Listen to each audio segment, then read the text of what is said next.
Hello and welcome back to Locked On Oilers. And tonight is game 3 of the best of 7 series between the Oilers and the Kings. And the Oilers are banging. We'll get more into that in today's episode. Plus, LA is a loud crowd. What do the Oilers have to do to get the crowd out of the game? All of that and more on today's episode of Locked On Oilers.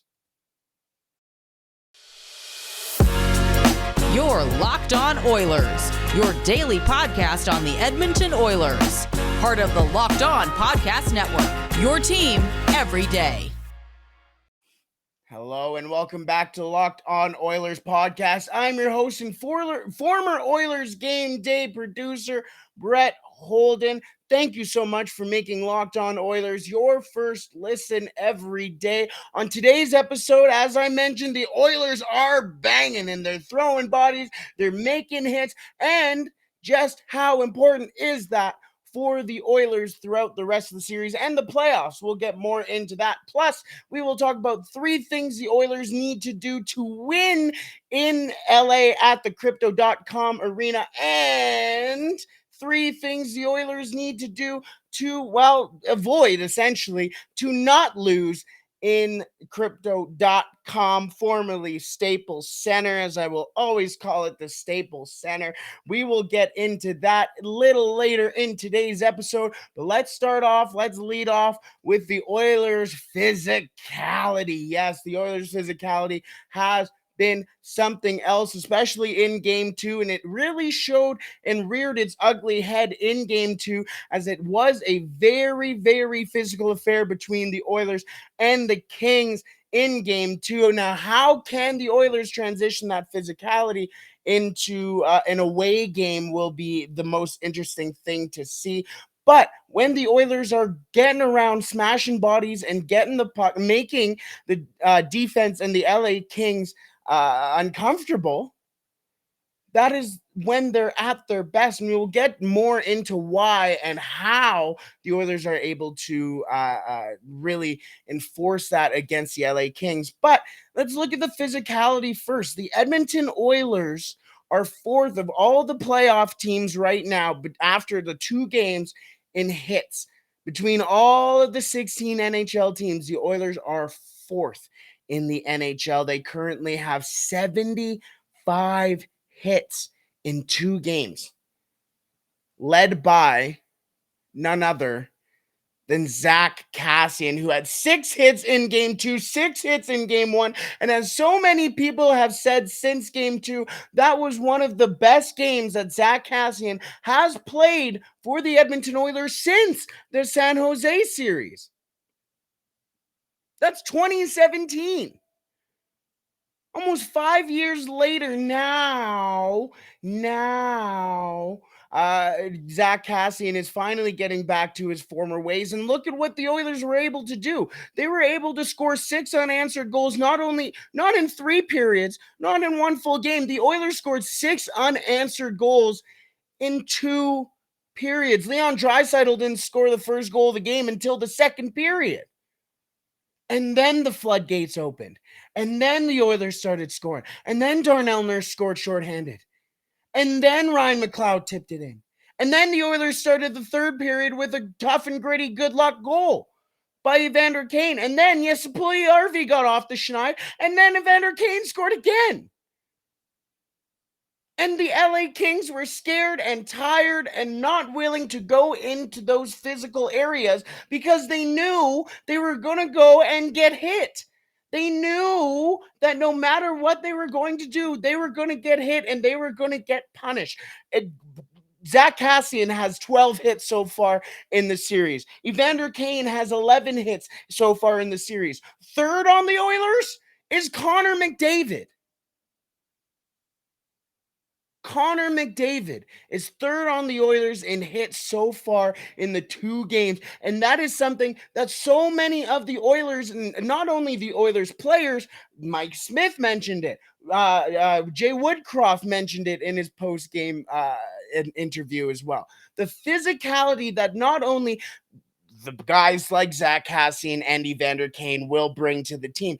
But the physicality that Connor McDavid, your star players, are going to be bringing. After Connor McDavid, the next available or the next best hitter for the Edmonton Oilers is Ryan Nugent Hopkins, who's tied, may I add, with Kylo Yamamoto. They each have 6. Now that's not a Darnell Nurse. That's not a Cody Ceci with a big body down low. That's not an Evan Bouchard. Those are Ryan Nugent Hopkins and Kylo Yamamoto. Kylo Yamamoto, the smallest guy on the team. And he's going in there, and as Jay Woodcroft has also said in his post-game press conferences, he has been a consistent punisher for a 5'6" guy when he goes into the corners for loose pucks. He's 5'6", maybe 5'8" on skates. We'll see, but the kid is going out there and banging bodies and making a difference with his physicality. Now, the LA Kings do have the leading hitter in the series, which is Trevor Moore. But after that, Trevor Moore has 13.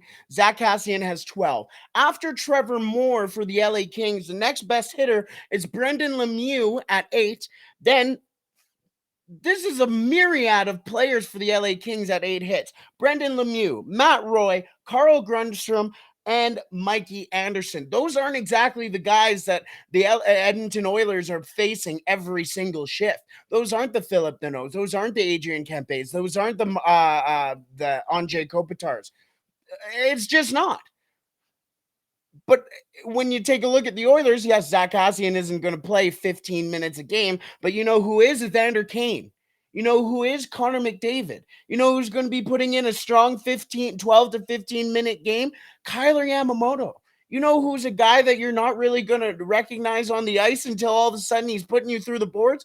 Ryan Nugent Hopkins. And then all of a sudden, the puck's off your stick onto the stick of the best player in the world. I'd pick your poison with Connor McDavid or Leon Draisaitl, and the puck is in the net.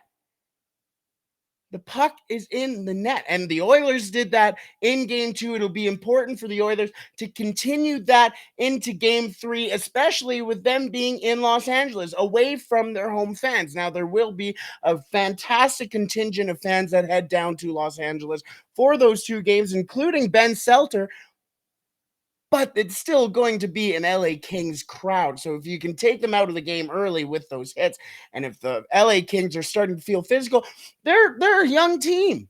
As Ryan McLeod said this.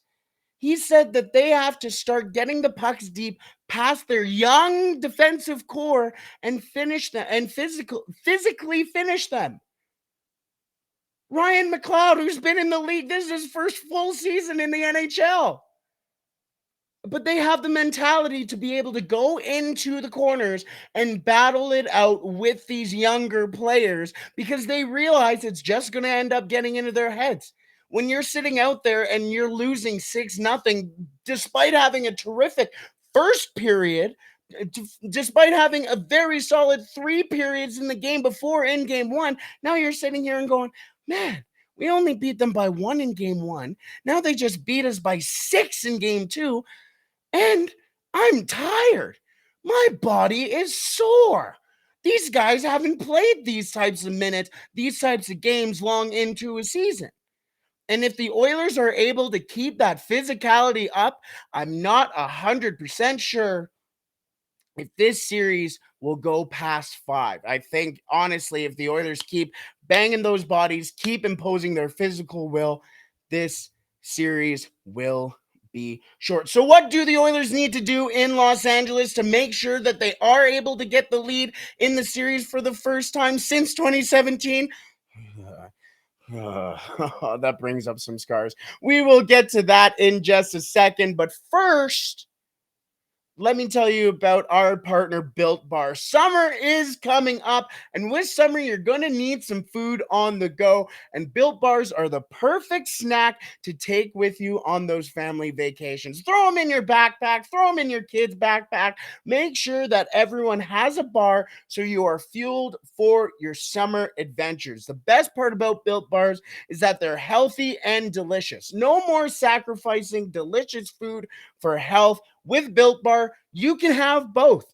It's easy, and all you have to do is go to built.com to order now. I talk a whole bunch about their puffs. I love I love the puffs. The puffs are crazy good, and they're always making crazy flavors all the time, like banana cream pie and churro. Who doesn't want a protein bar that tastes like a churro? And plus, they're only around 140 calories at worst.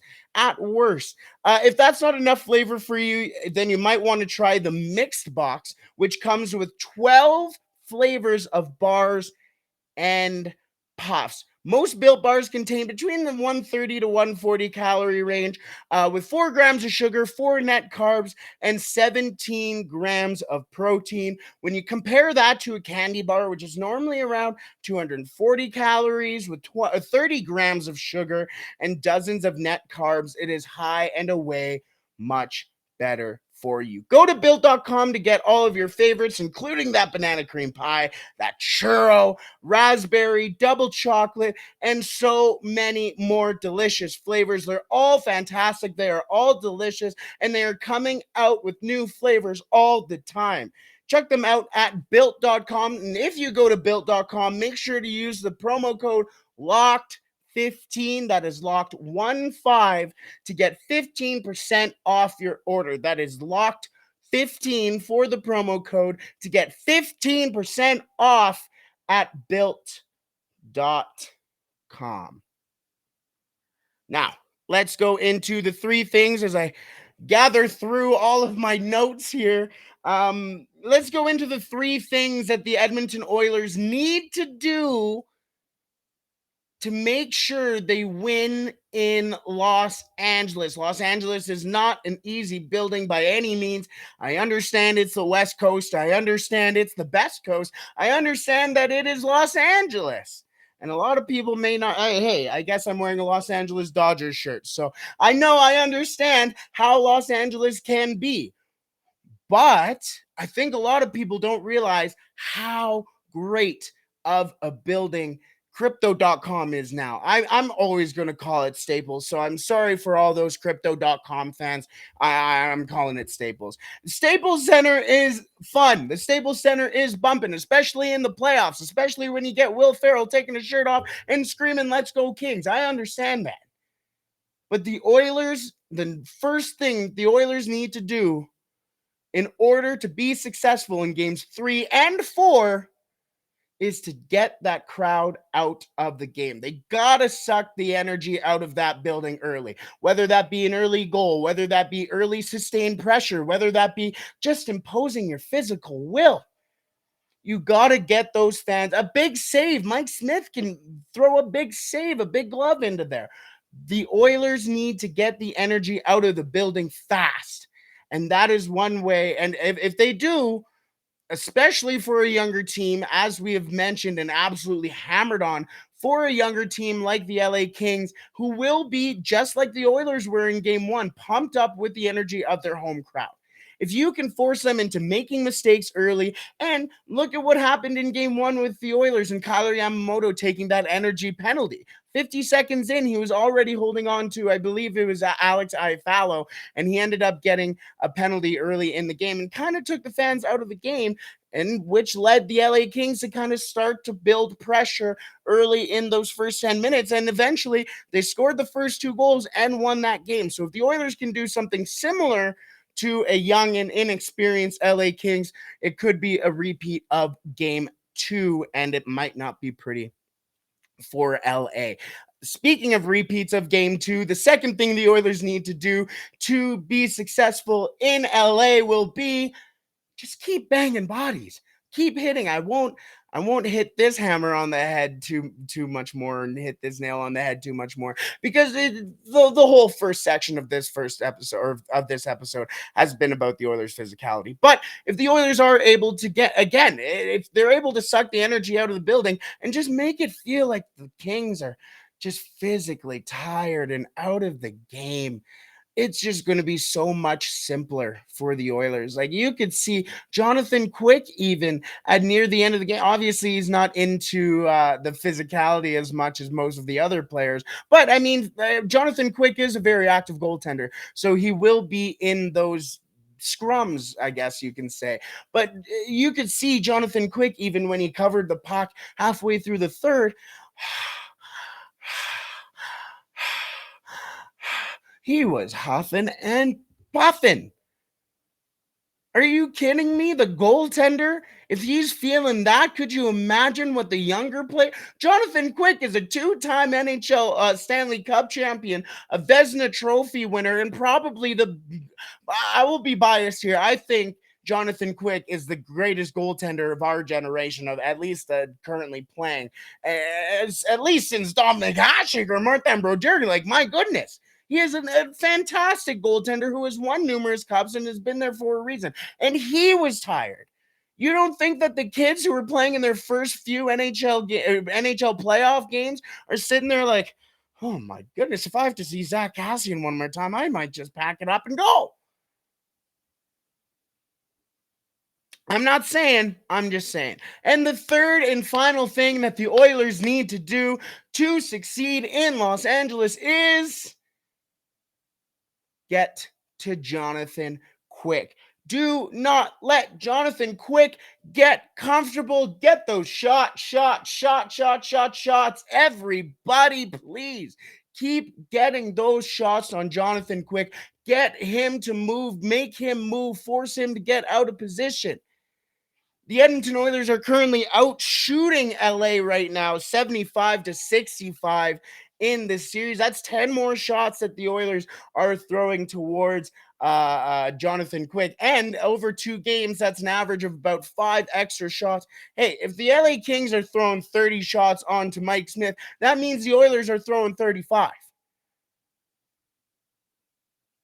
One of those 5 is bound to at least get a funky bounce and find a stick. With the LA Kings, if you go on to hockeyviz.com, I believe it's .com, just look up hockeyviz, you'll be able to find it. LA allows most of their goals from the point or on the wing. They also allow an insane amount of goals from the face-off dot. Well, hey, I'm no shooting expert, but seems like Leon Draisaitl seems to be pretty comfortable on that far side face-off dot. And if you can get Jonathan Quick to move both sides and make him uncomfortable, it seems like it is a detriment to the LA Kings and a massive advantage for the Oilers. If the Oilers do those 3 things, stay physical, take the crowd out of the game early, and get those shots on Jonathan Quick to make him feel uncomfortable, the Edmonton Oilers are going to be just fine in games 3 and 4. Now, what are the 3 things that the Oilers have to avoid in order of just making sure they don't lose at least one game, if not both games in Los Angeles? Like I said, LA is a bumpin' building. I have been there for numerous games, numerous Edmonton Kings games. I've been to a Vegas Golden Knights LA Kings game, and it was fun. All of a sudden, you just heard, hey, Golden Knights fans, yeah, you suck. Just out of nowhere. They do it like 3 times a period. They cheer icing, they cheer offsides, they cheer 4-on-3s. It was fantastic. It's a fantastic crowd in Los Angeles. And if the Oilers are able to get that energy out of the buildings early, they will be just fine. But like I mentioned, there are 3 things that the Oilers need to do to make sure they are successful. Next, we are going to talk about the 3 things the Oilers need to avoid. But first, before we get into that, I want to tell you about one of our partners, BetOnline. BetOnline.net is your number 1 source for all your betting stats and sporting info. Find the latest sports developments, league reviews, and news, including this year's NHL hockey playoffs, baby. Let's go. Plus, the MLB is in full swing, and they have games going every day. And This weekend is the run to the Roses for the Kentucky Derby. That is all happening this weekend. Lots of stuff for you to take a look at on BetOnline. BetOnline is your continued source for all your sporting wagering information, from live betting to playoffs to esports and much more. Head to the website today or use your mobile device to learn more about the trends and action. BetOnline, where the game starts. Where we're going to end today, as we've been rather positive for the Oilers over the last two sections here. For the third period here, what we're going to do are the three things that the Oilers need to avoid in Los Angeles to make sure that they can get away with at least a win. If not two, they need to get at least one. But here are the three things the Oilers cannot do against LA. And the first thing is take stupid penalties. You just cannot, against this LA Kings team, take stupid penalties. They have tons of weapons. As we have, as while they may be inexperienced, this team has some absolute firepower. Arthur Kaliev, Quentin Byfield, Sean Durzi. I haven't even mentioned Anze Kopitar or Philip Danault yet. These are great guys, great offensive guys who can do it on the power play. And if you give them an opportunity to do it on the power play in front of their home crowd with some momentum, they are going to take it. Look at the shot that Sean Durzi took against the Oilers in game one, where it bounced off Philip Danault. That is not an accident. That is a terrific shot, a smart play. And Sean Durzi isn't exactly the dullest tool in the toolbox, I guess I should say. He is a terrific defenseman, very smart and great with his body. He is able to get the puck through the first man. As Evan Bouchard has said, that is the most important thing as a point guy, to get the shot to the net, is just making sure it's through the first guy. After that, it's up to the will of the hockey gods. Then we will figure out then. But you just got to make sure you get it past the first guy. And Sean Durzi is quite good at doing that. So the Oilers need to avoid taking those penalties. Again, as we already mentioned, the Kylo Yamamoto penalty 50 seconds into game one wasn't exactly an energy booster for the Oilers. So if they can avoid taking those stupid penalties, maybe if it's a little energy penalty and you can kind of build some sort of momentum from that kill, sure, why not? I'm not going to condone taking a penalty, but it's not going to be the worst thing in the world. Penalties are a part of the game. You're going to take them. Just minimize the stupid ones. That's all you have to do. Just minimize the dumb brain lapse penalties. That's all you have to do. The second thing is, don't let the crowd into the game. We've mentioned that. We have mentioned how good of a crowd the Staples Center can be. You get celebrities into the game, like Will Smith, who is a massive hockey fan. Steve Carell is a massive hockey fan. They have actual hockey fans in Los Angeles, believe it or not. And they have a terrific fan base. They have a dedicated fan base. There is a reason why we have seen, once the LA Kings won the cup twice in the last decade, I should say, they've had great parties. They have had a great support system. It's Los Angeles. There are millions upon millions, inconceivably amount of millions of people living in Los Angeles. But when they show out for the LA Kings, they show out. It is a loud building. As I mentioned, they cheer off sides. They cheer icings. They're cheering in the concourse, not even watching the game, but they're cheering just because they feel like cheering. It is a loud crowd, and the Oilers need to take that out of the game early, and then it'll play into their advantage. But if they aren't able to, then the young guys are just going to feed off those fans and make it even louder, and that is going to be an issue for the Oilers if they're unable to do that. Third, and finally, for the Oilers, the final thing that the Oilers need to do, or need to avoid rather, to make sure they are successful in LA is they can't allow Jonathan Quick to get comfortable. We talked about shots, and shots is a given. If you're going to shoot the puck, you got to shoot the puck. You got to keep shooting the puck. And the Oilers are out shooting the LA Kings, but I'm sorry. But who's on the other side? Oh, Jonathan Quick? Oh, Easy.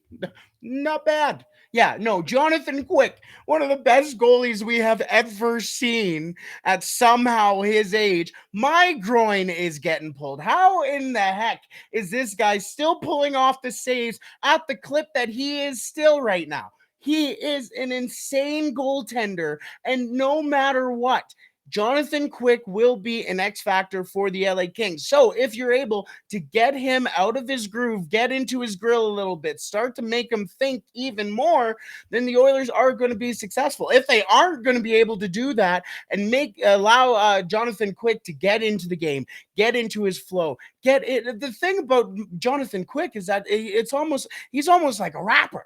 You know, he's always moving quick. He's always going side to side, bar to bar. It is the same thing for Jonathan Quick every game. He is always moving. He is always active. And if you're not getting those pucks to the net, getting up in his grill, then he's just going to save everything. He could do it in his sleep. He can do it looking backwards.